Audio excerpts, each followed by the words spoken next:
நடத்துவதற்கு நிச்சயமாக நடவடிக்கை எடுக்கப்படும். மாண்புமிகு உறுப்பினர் அம்மன் கே அர்ஜுனன்.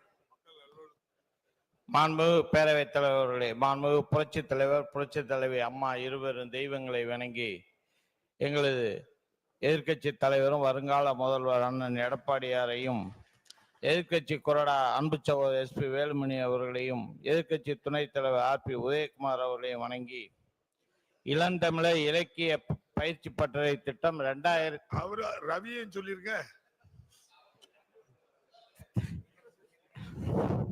அப்புறம் சொல்லலாம் தலைவர். 2012ஆம் ஆண்டில் மாண்புமிகு புரட்சி தலைவி அம்மா அவர்களால் உருவாக்கப்பட்டது.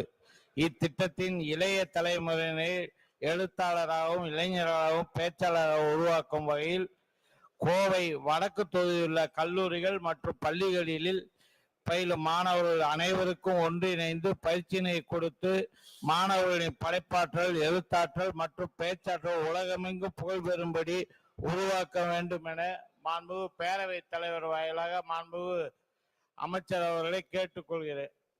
மாண்புமிகு அமைச்சர் அவர்கள். ஏற்கனவே மாண்புமிகு